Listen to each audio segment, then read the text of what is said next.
I think today I welcome you for all this a very interesting meet wherein we are going to discuss about the non-invasive assessment of liver fibrosis. We are going to focus on fibro touch and also other modalities. So my job over the next 15 minutes is basically encompassing the entire spectrum of this and why we even think of using this. So the topics and questions which come to our mind is the gold standard obviously is liver biopsy. So what is the pros and what is the cons? In the non-invasive markers, we are aware about some serum tests, which we are doing. Then comes the imaging like transient elastography. Let that be fibro touch or fibro scan, MR elastography. And what are the clinical implications? So all these doubts which we have, like screening a patient with risk factors, for example, having NAFLD or hepatitis B, how would it help us? Or monitoring for response to treatment. After you treat a patient, you want to see the response. So would that be helpful there? And most importantly, a question wherein your patient is already established cirrhotic. Would you still do any of these modalities, and would it actually help you predict anything in this subset of patients who are already have gone into a stage of F4 or cirrhosis? So these are all the basic points which we want to address over the next 15-20 minutes. So we all know about the chronic liver disease as a major cause of morbidity and mortality worldwide. And in India, it is mainly now NAFLD is catching up, and it is now that every third person is actually having fatty liver. So it becomes very important for us to actually discern and find out that which patient of fatty liver actually requires evaluation and which patient can be sent off just based on certain basic blood tests. Staging the disease is paramount to decide on treatment and to predict prognosis. So we all know that any chronic liver injury, let it be viral, autoimmune, or related to alcohol or fatty liver, will lead on to liver fibrosis. Liver fibrosis plays a direct role in two things. One is the development of portal hypertension, or in long term, the hepatocellular dysfunction. So if on your evaluation, you're getting no fibrosis, so this patient is very unlikely to develop cirrhosis over the next 5 years. So his prognosis is very, very good. Vis-a-vis, if this guy has a portal fibrosis, then there's a 20% risk to develop cirrhosis over the next 5 years. And when you have a septal cirrhosis, you have around 50% of these people are going to develop cirrhosis over the next 5 years. And once you have a patient of cirrhosis, I think the most important thing is going to be for screening for HCCs and esophageal varices. So the most common methodology we use to ascertain fibrosis on biopsy is METAVIR and ISHAC. Certain pathologists use ISHAC and certain use METAVIR. This basically shows what I was meaning with the portal fibrosis and the septal fibrosis. So this is the typical portal fibrosis, only including the portal areas, which you can see in the diagram over here. And when you have this thin septa actually extending, this is called as F2 fibrosis. And once they start joining, that is bridging the two portal tracts, that is called as bridging fibrosis, which is septal fibrosis, and that is F3 fibrosis. And then you have proper nodule formation, which is called as the cirrhosis or the F4 fibrosis. So how do you assess liver fibrosis? We have a lot of indirect biomarkers, direct biomarkers, which I'm going to tell you. We have a combination of both these things. You have liver biopsy as the gold standard. Then you have all these liver imaging modalities like MRE and transient elastography, and also coming up as proteomic and genomic analysis, wherein you're going to read all these the proteins, the different proteins which are increased in patients of fibrosis to ascertain the stage. So liver biopsy, we know, is a gold standard, but it's an imperfect gold standard. So you can see the pros that it helps in finding out the exact cause of liver disease. It helps you stage the fibrosis. It's most important when you have co-founding factors, like when your patient is, for example, an obese female who has some stigmata of autoimmune like ANA positive, high serum IgG levels, or there's a family history of Wilson's disease. So any of these things, you know, your liver biopsy is always going to be better than any other modality, but we all are aware about the cons. I think the biggest con is going to be that you need a good setup for doing a liver biopsy. You just can't do it in any clinic. Pain is reported in more than 1/3 of patients. Bleeding significant is approximately in 0.3% of patients. Cost is approximately around 15 to 18,000 rupees. And there comes the big word of sampling error. It is very often seen that, liver biopsies are actually read without even actually knowing whether that liver biopsy is of apt size or not. So the most important point we all should know is that it should at least have 10 to 11 portal tracts, or else it's very difficult to even look at the etiology or the fibrosis stage. So sampling error is very, very important, and it's a static data. So for example, you just have it on the baseline and you don't have any idea whether this patient's fibrosis is improving, not improving, activity is improving or not improving in real time in dynamicity. So it's just a static data. So these are the cons. So single biopsy provides only static data and no information on the dynamicity of the process. And cirrhosis is missed on a single blind biopsy. This was a very early study, but this is now changed. The reason is because now you have a very good ultrasound guidance liver biopsy which is being done, and you get a good piece of liver tissue with at least 11 to 12 portal tracts. So then it becomes very, very, so this point actually is a point which I just wanted to highlight because it's a earlier data. So we just can't quote this that you miss cirrhosis in 30%. It might be less than 5% you're going to miss cirrhosis. But this is true that biopsy represents less than 150,000 of the part of the liver parenchyma, and it's always better to scan a bigger section of liver to have a good idea. So for example, if you don't have a good sample of liver biopsy taken, and imagine the pathologist is only seeing this area, then you're going to see that the fibrosis area here is actually very less than 20%.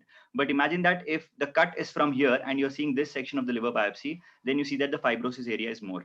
So that's the reason you need to make sure that you have at least 11 to 12 portal tracts in order to not miss any of these findings. Again, we know about, it should be a very good pathologist who's going to read and who's going to analyze this, or else you're not going to get any good information out of a liver biopsy. When you want to do certain non-invasive things to a certain liver fibrosis, you have certain very basic serum markers, and then you have liver stiffness assessment by imaging modalities. So in the serum markers, you have certain direct markers and you have certain indirect markers, which will reflect the underlying liver fibrosis. And when it comes to the liver stiffness assessment, you have transient elastography like FibroScan, FibroTouch, you have MR elastography, or you have the RFE. So in the serum markers, you can see over here the direct markers. So these are all the direct markers which are there, like hyaluronic acid, laminin, which comes from the hepatic stellate cells, or procollagen 3, type 4 collagen, or even type 1 collagen. So the problem with these is that the availability is actually very, very less, and these are costly tests, but they are a little more sensitive and specific than the indirect markers. So what are the indirect markers? So all these things you can see over here are the indirect markers. So I'll be discussing certain basic ratios which can be easily used in our clinics to ascertain whether your patient is at high risk for liver fibrosis or not. So for example, if you see one such which combines both your direct and indirect markers is the fibro test. So this uses GGT, bilirubin, but it also uses things like alpha-2 macroglobulin, apolipoprotein. And basically this is having a decent sensitivity and specificity to predict significant fibrosis, that is any fibrosis more than F2. But again, the availability of these markers is a difficulty.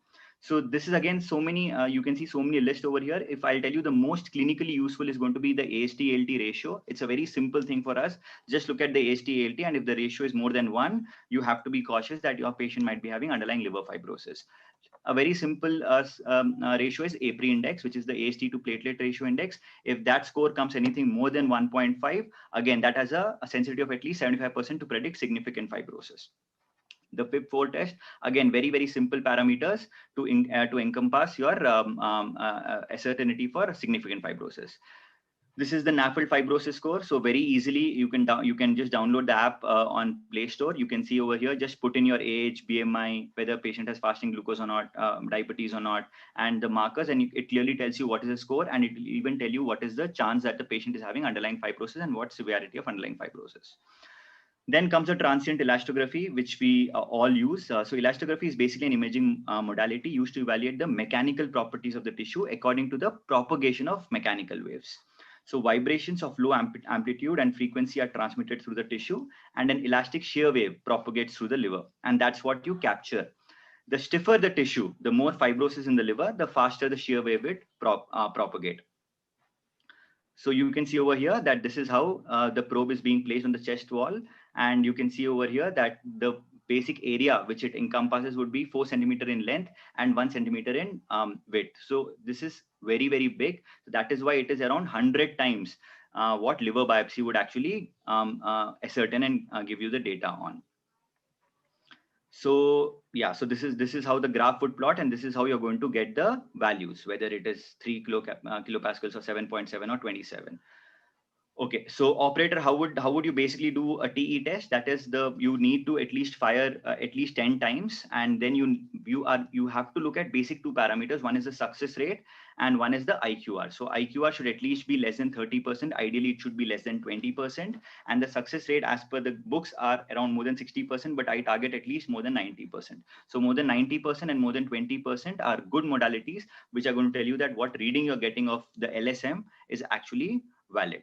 So what is the a normal value? So this was one study which was done on normal individuals, and normally you should have a value of approximately 5.5 or less, when you can be quite certain that your patient does not have any significant fibrosis underlying. So the normal cutoffs you can see as per the underlying Metawave stages. So anything less than 7 would be F0, F1, and in the range of approximately 7 to 9 would be F2 fibrosis. Once it crosses 9 or 9.5, it would go into the F3 stage, and once it crosses 12.5 to 13, that's where you fall into the zone of cirrhosis, and it can range to a level of approximately 75. So usually most of the studies take a cutoff of say 13.5 to 14 to define cirrhosis as per the transient elastography cutoffs. Okay, so it is painless. The test usually takes 4 to 5 minutes. We all know it is bedside outpatient, no need of any admission. And it's a it requires just short training. So you don't have to be very experienced. Just by doing approximately 100, 200 examinations, you're going to be very clear in making sure that your values which you're getting are actually appropriate. Now, there are some limitations. The biggest limitation which we see is obese patients. That is, people who have a lot of fat between the chest wall and the liver. You might overestimate the fibrosis. So that's where the problem comes. And if the patient has ascites. Now, why would you do it in a patient of ascites? I'll tell you that. But if you have ascites, then you might get a wrong value. And again, the same things, BMI more than 25, severe hepatic steatosis. If you have very severe steatosis, even that can overestimate your LSM. Again, these modalities are not very good for just telling F1 fibrosis. So at least F2 fibrosis or F3 fibrosis, you have a decent OROC to find it out. For F4, it is even better. But when you come lower down the scale for F1, it becomes difficult for the transient elastography to tell you that your patient has F1 fibrosis. Second thing is ALT flash. So again, a very common thing which we see, that the ALT levels are 200, 300, and fibroscan is being done at that point of time. It's absolutely not going to give you the right value. So it should not be done when the ALT values are higher. So one study, in fact, has said that if the ALT value is more than 2 times upper limit of normal, you might overestimate the LSM. So as per the definition, any ALT values more than 200, please don't do it. But if more than 80, be cautious that you might be overestimating the fibrosis. And as I told you, lower performance for significant fibrosis when compared to cirrhosis. So it is best to exclude cirrhosis rather than excluding mild fibrosis to significant fibrosis. So I was talking about the obesity as a problem. So the FibroScan, which was there, basically they tried to solve this problem by introducing the Excel probe. So what happens with Excel probe, that this probe basically helped to overcome the problem of the extra pad of fat between the chest wall and the liver. And with this, we were noticing that with the M probe, if you were overestimating the fibrosis, using the Excel probe, the values of LSM started coming lower. That means, just because of that pad of fat, your levels were actually coming falsely higher. So this was one study which actually showed that Excel probe was better when compared to that. Second thing, so this was a meta-analysis which basically showed that the OROC for significant fibrosis was pretty decent at 0.84, and for cirrhosis was much higher at 0.94. So for excluding cirrhosis, your transient elastography is going to be really useful. FibroTouch, a very similar principle to FibroScan, a similar principle, but here the advantage which has been postulated is the single probe which it has. So the probe would automatically adjust the bandwidth, and you don't actually require an M probe or an Excel probe, but one probe would actually do the trick for you. So this is like a typical machine. And the other thing which is there is in a FibroScan, whoever has used a FibroScan, they will know that you have to press a button on the on the firing device in order to capture. So when you're doing it, your hands might shake. So here the advantage is going to be that you can fire it with the foot pad over here. So this is the other different thing which is there. And the other thing was only one probe, and you don't have to worry about the M probe or the Excel probe. So what is RFE? RFE is the acoustic radiation force impulse, and it's a very promising emerging tool. So basically, what is the advantage of RFE or even the 2D shear wave elastography is that they are ultrasound mounted. Whenever you have an ultrasound mountains, you can first look at the liver. Otherwise, you can select your point of interest, that is a region of interest, and there you can check for the fibrosis. So this is basically how it is more advantageous. It can be done in people who have ascites. So that is the biggest advantage of RFE or 2D shear wave elastography when compared to your routine transient elastography. Coming to MR elastography, so the basic principle is something like this, that you have basically two drivers. One is an active driver and one you have a passive driver. Now, what will an active driver do? That will basically emit acoustic vibrations, which would travel from here and would go on to the passive driver. So passive driver is placed on the lower chest, right above the liver, which there's a very thin membrane over here, which would help in firing the acoustic vibrations, and you get a much larger area of the liver captured over here. So this is how you see from a scale of blue, you're going to a scale of yellow to a scale of red. So this also is labeled as per the kilopascals, but here the cutoffs are a little different. So anything more than 3.7 is F1, anything more than 4.8 is F4. So again, from wherever you're doing it, they are going to calculate these LSMs at the KPA at multiple places, and are going to give you a mean value. But the advantage is going to be that you're sampling a much bigger area of liver, and again the technical success rate is much higher. You don't have to worry about obesity or anything. And number two would be, even in the presence of ascites, you can do MR elastography.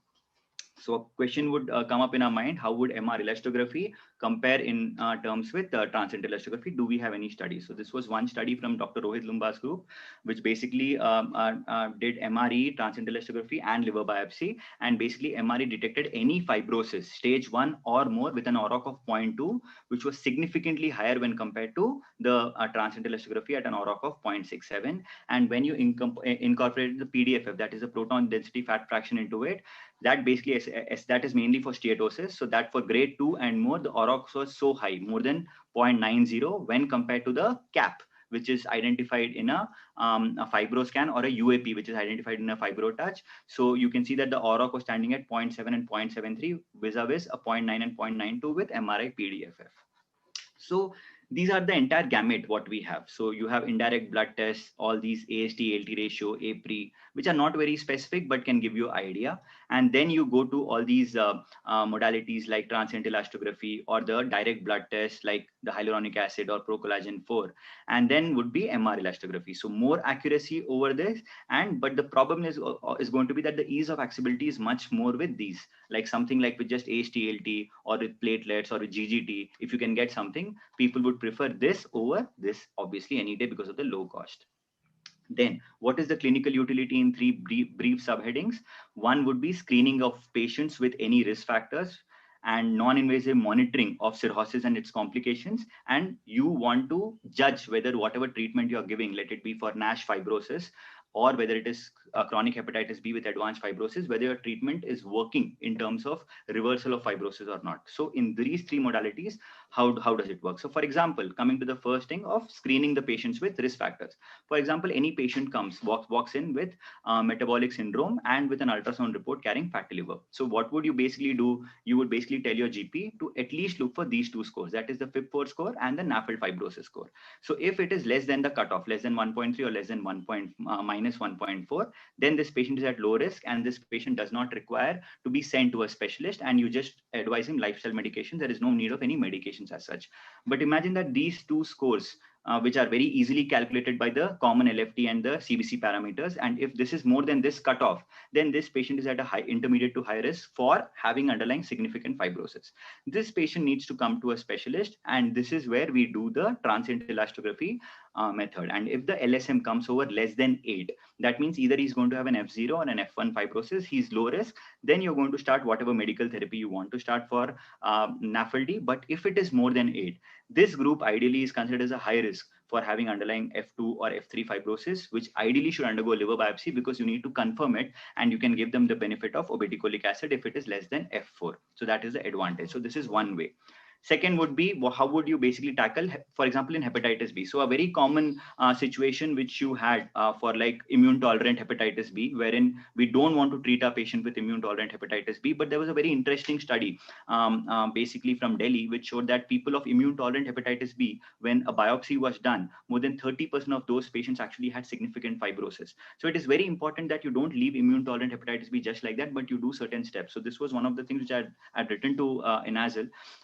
in patients with complete diagnosis of immune tolerant hepatitis B, that is ALT persistently normal over 3 months, and the DNA which is quite high. And in these patients, you use the APRI score or the transient elastography. If the LSM comes anything more than 8 in this group, these group has to undergo a liver biopsy to confirm that. And if there is moderate necroinflammation or significant fibrosis, anything more than F2, they require treatment. And I have quite a lot of patients actually coming in this immune tolerant phase who actually on transient elastography had a level more than 8 and on biopsy clearly had necroinflammation. But if you just go by the LFT, you're going to see that the AST ALT was hardly 25, 30, 35 range. So that is the importance of not leaving immune tolerant phase just like that with just looking at the LFT. Then coming to the monitoring the response. So again, for example, with hepatitis C, now we have such good drugs. So in those patients who have attained an SVR with people who have advanced fibrosis, it has been seen that the improvement in fibrosis from transient elastography point of view was clearly seen after 6 months. So liver stiffness assessment earlier than 6 months is not of great benefit. After a patient has attained a sustained virological response, you can do their serial TE measurements, and you'll notice that people who have F3 fibrosis, actually their fibrosis levels are coming down, is what this study showed. And a similar thing was done in hepatitis B, that in those people with chronic hepatitis B, a significant decline in LSM with advanced fibrosis was noted after 3 years in those patients who were treated with hepatitis B and with complete ALT normalization. So with a 3-year follow-up, they saw that the LSM was actually dropping down in those patients having underlying significant to advanced fibrosis. Now coming to an interesting thing of prediction of complication. My patient is already a cirrhotic. Do I actually have to do any of these because I know he's a cirrhotic? Now coming to this was a good study from Dr. Anil Arora's group, wherein they looked for any correlation between transient elastography and underlying HVPG. Now HVPG is obviously not able to be ascertained in every center. You require a good center to assess HVPG. So can a non-invasive way be there for that? So that is what the study basically addressed, and they basically saw that people who have a LSM of anything more than 21.6 correlated with the underlying presence of clinically significant portal hypertension. That is a HVPG being more than 10 with a very, very good PPV, which you can see of approximately 93%. So if you have a LSM of less than 20, you can be quite certain that your patient's HVPG might be less than 10. So this showed a good correlation with that. And again, the similar thing was seen with underlying esophageal varices being large. So, you know, what is your prediction that your patient of cirrhosis would be actually having a large esophageal varices? So again, this study again showed that if the LSM was less than 19 kilopascals, it was highly predictive of the absence of large esophageal varices. That is anything more than grade 3, grade 4, which actually requires banding. So based on this, we know that Baveno actually gave some recommendations also. Before that, what is clinically significant portal hypertension? Any HVPG more than 10. And how do you know that? If the LSM is more than 20 to 25 kilopascals, based on the studies which I quoted, if you have portosystemic collaterals found on imaging, or patients who have obviously esophageal varices, any of these parameters are there, you know that your patient is having underlying CSPH. So what is the basic proposal now? That patients with an LSM less than 20 kilopascals and the platelet count more than 1.5 lakh, these people can actually avoid an endoscopy. So many times you're going to find patients who are maybe 65, 68 with underlying cardiac risk factors. You're not sure that, you know, whether you should do a biopsy or not, whether you should do an endoscopy or not, because of, you know, you want to screen for varices. But if his LSM is maybe 17, 18 and platelet is anything just above 1.5 lakh, his chance of having underlying big varices is very, very less, and you can actually avoid a screening endoscopy. And this is from the Baveno group. Then comes to HCC development, whether this transient elastography can predict that particular thing. So this was again a very interesting study in those patients who had advanced fibrosis, and as slowly they went into cirrhosis, and with worsening the KPA levels, to a group which had more than 25 kPas. You can see that the incidence of HCC actually went on serially going up in those patients whose LSM went on going up. This was again a very good study, a multi-centric study, which basically assessed the HCC development, and compared to the 20 to 25 kilopascals group, the group which actually had a higher one, that is 30 to 40 kilopascals, had a hazard ratio of 3 and of 3 times to develop HCC, and above 40 actually had a higher hazard ratio of 4.8 to develop HCC. So higher the LSM, higher is the risk of HCC. Again, a very good study which actually showed us that. This was another study which came up in gut, which had a much more liberal sort of a cutoffs, you can see that any patient who actually had an LSM of less than 63, the chance of him having a variceal bleed is actually very less. Any patient who had an LSM less than 54, the chance that he'll actually develop HCC is less. The chance, if the LSM is less than 49, he will not have ascites. He'll be a cirrhotic, but he'll not have ascites. Same thing, less than 37.5 for child B, child C, and 27.5 for varices. So these are the cutoffs which was given by this study, that any person who's actually crossing these cutoffs, you need to be more worried about development of these complications. So within cirrhotic livers, there's a wide range of stiffness values which have got prognostic implications.